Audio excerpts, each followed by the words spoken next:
السلام عليكم ورحمة الله وبركاته. ازيكم بناتي واخواتي؟ عاملين ايه؟ يا رب تكونوا بخير. معاكم هناء من قناة عالم هناء الخرز، شغل الهاند ميد في كل ما يخص الخرز. اللهم بارك. دي الورشة ال87 او ال88 للشنط. اكسسوارات كتير. كورس كامل لتعليم شغل الشنط للمبتدئين على القناة. ابتدينا كورس تعليم شغل الباترون وان شاء الله هنكمل. النهارده هنبتدي مع بعض الجزء التاني من الشنطة الكيوتة اللي انتوا بعتين لي عليها. كنا وصلنا في الجزء الاولاني ان احنا عملنا المربع اللي احنا شايفينه ده. هنكمل بقى بان احنا نعمل بقية اليد اللي هو السور اللي وراها اللي فوقيها ده بالخيط اللي من بره. هنبتدي مع بعض نحط 3 مرة واحدة،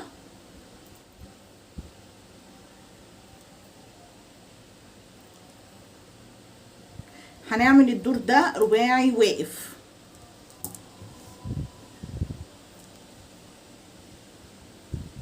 اهو، السطر يبقى واقف زي ما احنا شايفينه كده. تمام، يلا بقى غرزة غرزة. الخيط اللي من تحت هتمشيه تحت في الخرز، السور ده داير ما يدور هشتغله رباعي واقف. حط 2،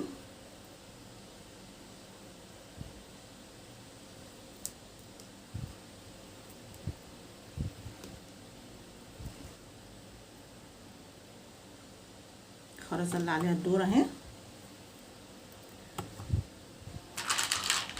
هحط 2 برضو.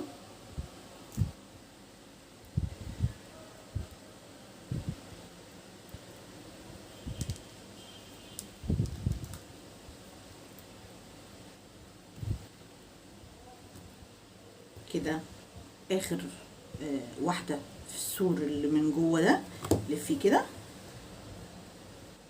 تشتغلي بقى على ال3 اللي جوه دول.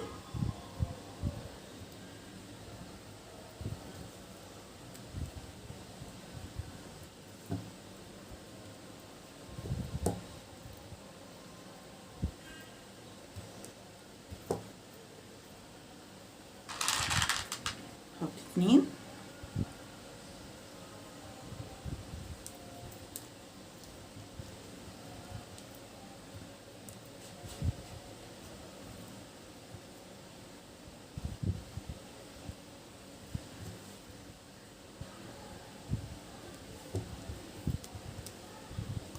المربع من جوه عبارة عن 3 في 3، 3 غرز في 3 غرز، بره هيبقوا 5.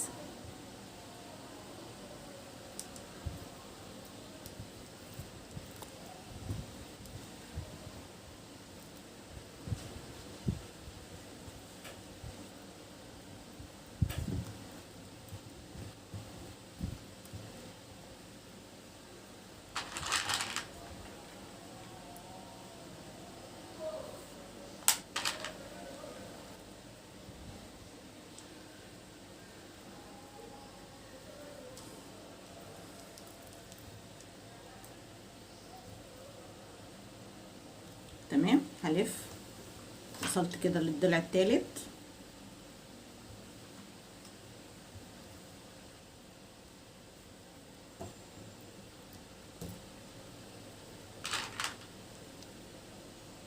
طبعا لو عايزه تكبري الشنطه دي عندك فيديو الشنطه المركب، وفي برضو فيديو تاني لو عايزه اللونين مع بعض، الميكس ده مع بعضه وشنطه كبيره عمليه ليكي، هتلاقيه برضو على القناه معموله مرتين، يعني معموله مره ميكس الوان، ومره تانية معموله بلون واحد، كله موجود على القناه.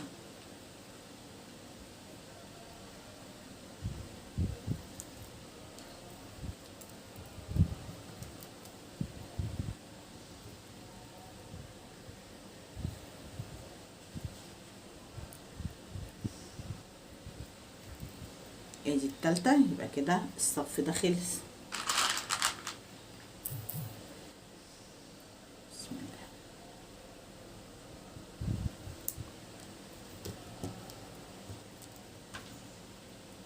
تمام، هنصفيه كده، ده الاخراني.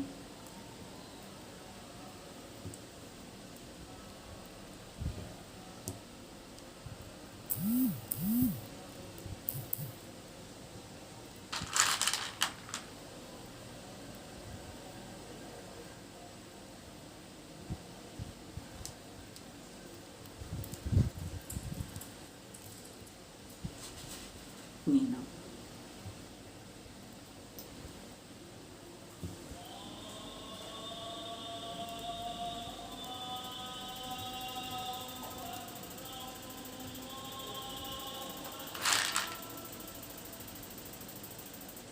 اتنين.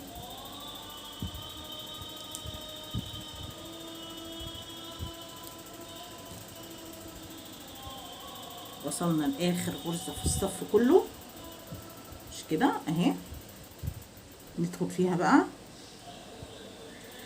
ونطلع في اللي قصادها، اللي هي اللي بالطول دي، اللي هي في اول غرزة. يبقى معانا 3 خرزات هنحط عليهم خرزة، يبقوا 4 كده. خلصت اول سطر داير ما يدور. نرجع بعد الاذان ونكمل مع بعض. يلا مع بعض نبتدي بقى السطر التاني. السطر ده بقى هيبقى رباعي نايم، مش واقف زي اللي احنا عملناه ده. هحط 3 في الاول، او في الغرزة 3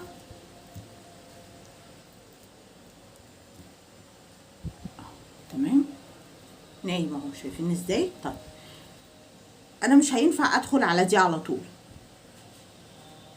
تمام. فهنا بعمل ايه؟ بعمل غرزة توسيعة. الغرزة التوسيعة دي بعملها زي طنط هناء، ما بدخلش في اي حاجة، زي ما انت واقفة اهو على الخرزة دي، تمام. هتحطي 3 برضو تاني عشان اقرب الشغل لبعضه. ادي 3 اهو، الخيط اللي من بره نلف كده عشان نعرف نشتغل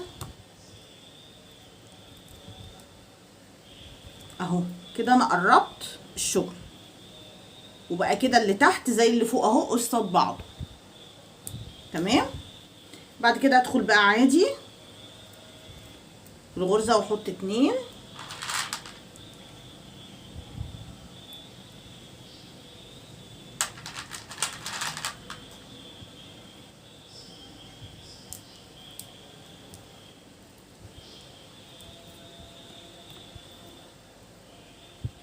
وبعدين اللي جنبها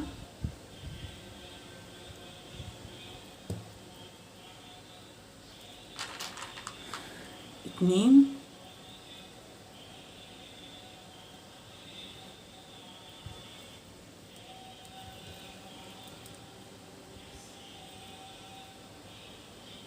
اتنين تاني. هدخل في اللي وراها احط 2،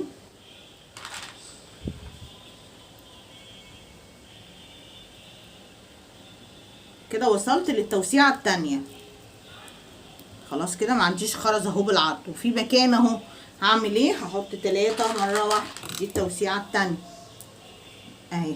1 2 3،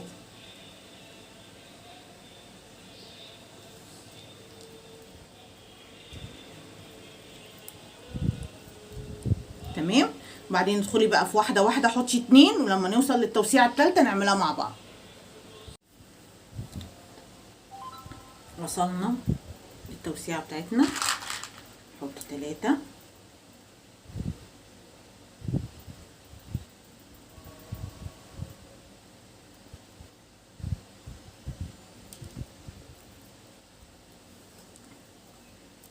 نلف كده، اشتغل برضو 3 اللي وراهم 2،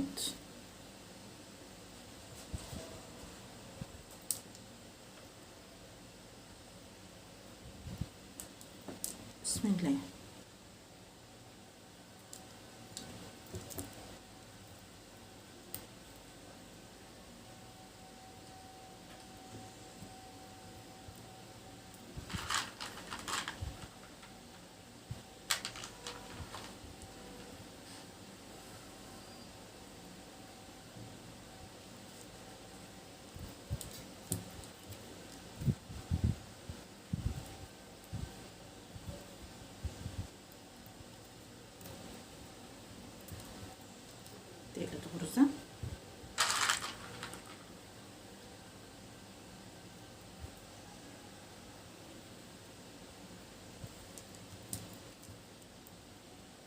يبقى احنا وصلنا هنا فين؟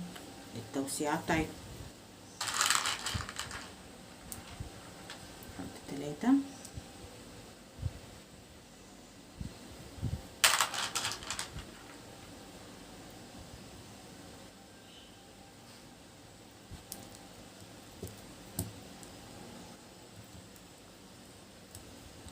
كده، فاضل لي غرزتين. احط 2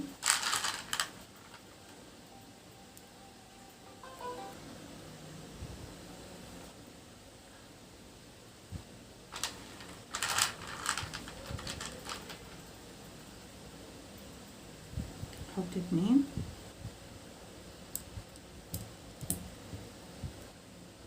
اخر غرزة عندي هدخل فيها كده، وبعدين في الغرزة اللي بالطول دي الخرزة دي واحط واحدة كده. خلاص ما فاضليش غير اني اشبك بقى ايه السطرين ببعض.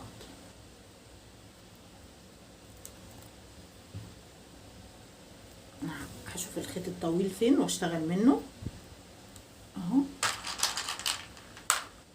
هحط خرزة من بره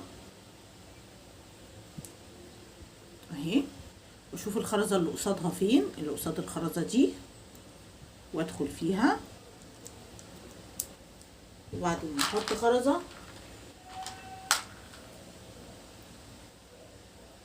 واربط كده، بشبك اللي فوق باللي تحت اهو. تمام. هتدخلي بالخيط من فوق في خرزة، ومن تحت في خرزة، ونحط خرزة.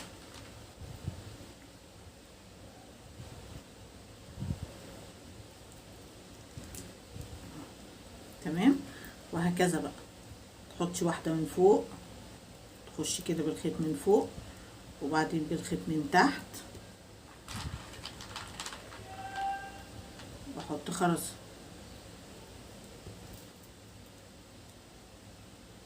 الصف ده كده مثلا اهو انتهى. انا هتخش على الصف اللي جنبه نفس الحكايه، مفيش اي اختلاف. هتحطي الخيط من فوق في خرزه، ومن تحت كده في خرزه،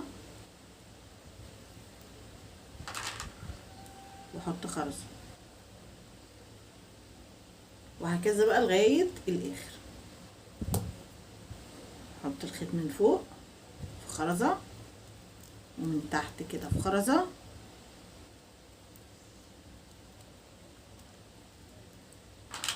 نحط خرزه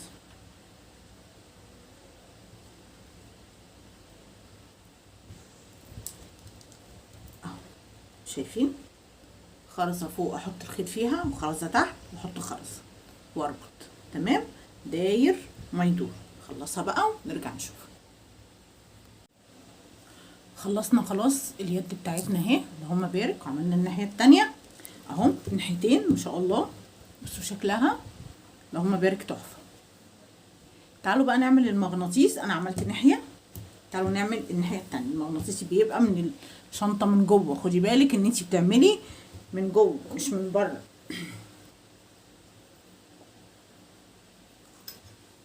جيبي المغناطيس بتاعك وتطبقيه كده لجوه اهو. تمام. وبعدين ادخلي بطرف الخيط واقسميه كده بالنص، بعدين ارجعي فيه واعملي حلقه، دخلي الطرف التاني، وبعدين اسحبي العقده تنزل تحت. الناحيه التانية نفس الحكايه هعملها بنفس الطريقه، وارجع اعمل حلقه، وادخل الطرف التاني كده وشد، ادخل العقده جوه. تمام. هحط المغناطيس طبعا في النص. طب انا عشان ما اصغرش الشنطه هشتغلها على الخرزه البيضه، مش هشتغل تحت، هشتغل فوق علشان ما ضيقش الشنطه. هي كده كده صغيره فمش عايزين نضيقها اكتر. انا عندي الابيض ده 5، سيبي 2 من هنا و2 من هنا، واشتغلي علي في النص اللي هي تالت واحده البيضه دي. هدخل طرف الطرف التاني هدخله عكس عكاس.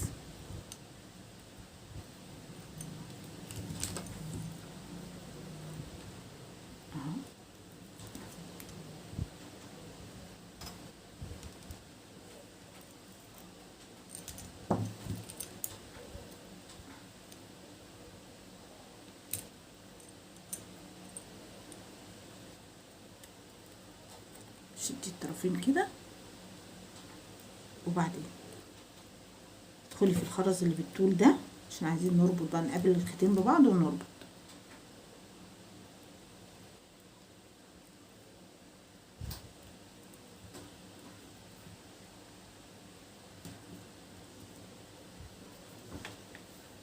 نزود الإضاءة، نسيت أزودها.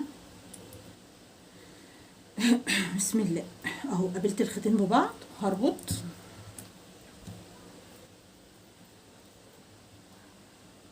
هدخل الربطة بتاعتي جوه الخرزة عشان ما تبانش.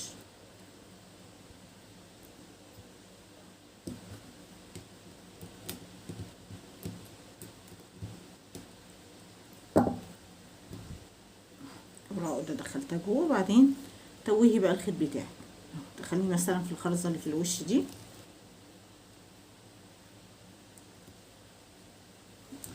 ولفيه.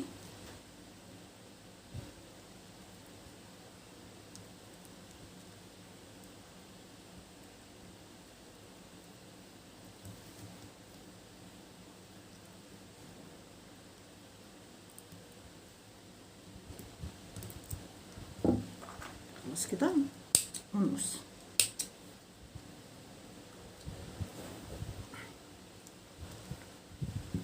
الاتنين التانيين اهم دول،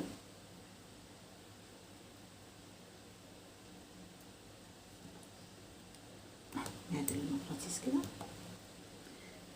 الخرزة السوداء اللي قصادها اللي هي بالعرض اهي، هدخل فيها برضو عكس عكاس كده،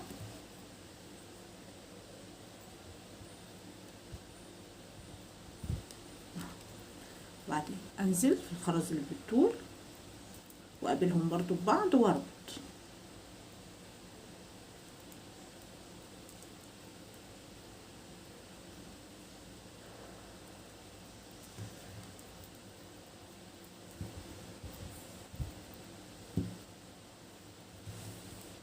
تمام كده ثبتناه. توهي بقى الخيط بتاعك، دخل العقدة الاول جوه الخرزة، وبعدين هنتوه الخيط ونقص. كده عملنا كمان المغناطيس. فاضل لنا ايه؟ يلا نعمل الاجناب واليد الكيوتة بتاعتنا. احلى شنطة.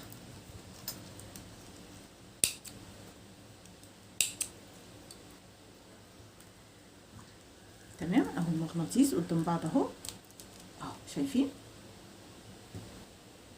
اللهم بارك. نسيت الشاي بتاعي، تعالوا اشربوا معايا شاي.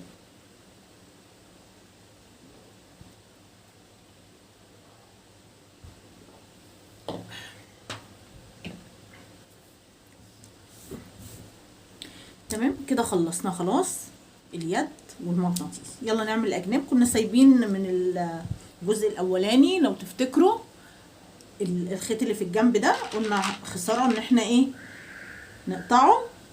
هنكمل بيه. هتحطي في الطرف اللي من بره خرزه اسود بقى،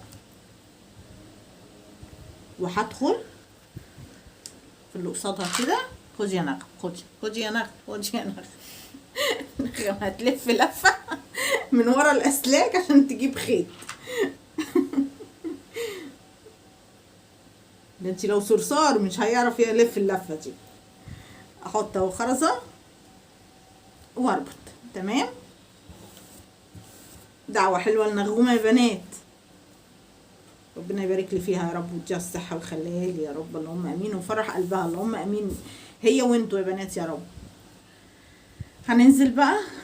طبعا احنا عارفين ان الجنب هيبقى خرزه واحده لان احنا عاملين القاعده واحد، يبقى الجناب واحد. هدخل في خرزه يمين وخرزه شمال واحط خرزة. ماشي يا نغم، شكرا.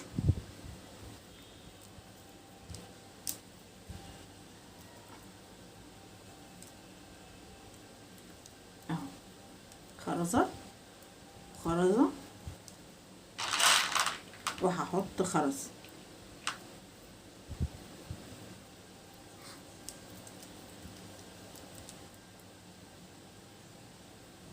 ننزل تاني خرزة من هنا وخرزة من هنا، وهحط خرزة.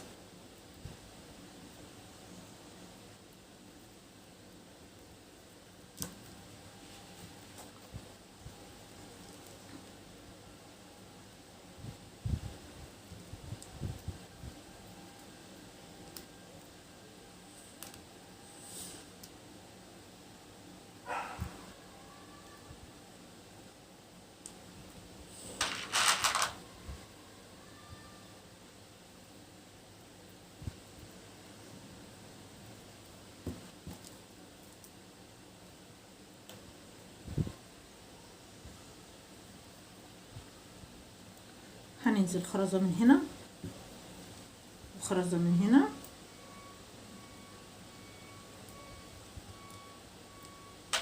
هنحط خرزة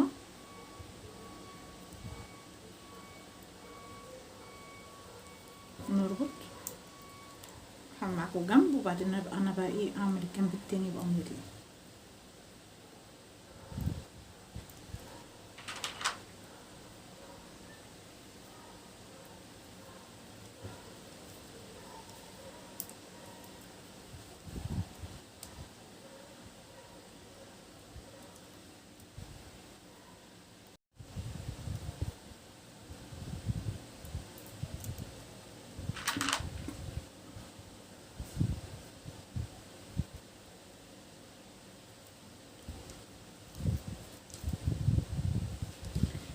الاخرانيه اهي بتبقى متكونه، متبقاش محتاجه خرز ولا حاجه، بس احنا لازم نلف فيها ونربطها عشان ما تبقاش مفتحه كده.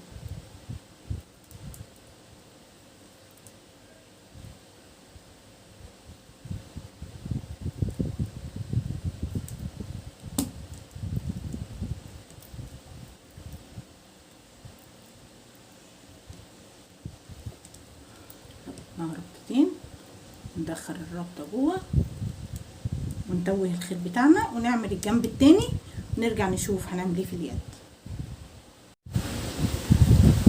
كده تمام، خلصنا الجنبين، فاضل لنا اليد بقى القمر. هنعملها لازقه في الشنطه.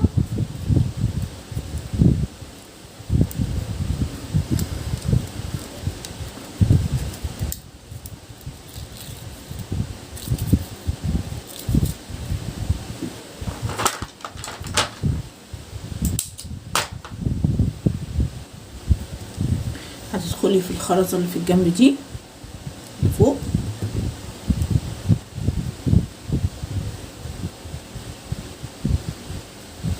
هنعملها يد تتكيك، اللي هي هتحطي الطرفين على بعض اهو، وهتدككي كده، هتحطي الخرز في الطرفين.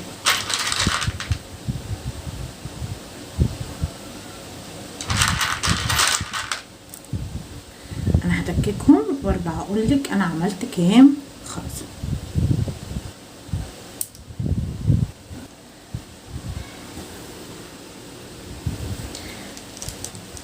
انا لضمت كام واحده؟ لضمت 100 واحده، كده بقت مناسبه.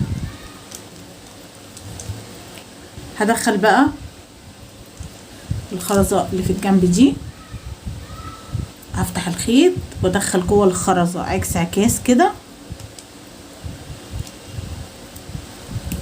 اهو، تمام. انزل بقى في الغرز دي عشان اقابل الخيطين ببعض واربط كذا ربطه عشان اجمد اليد بتاعتي.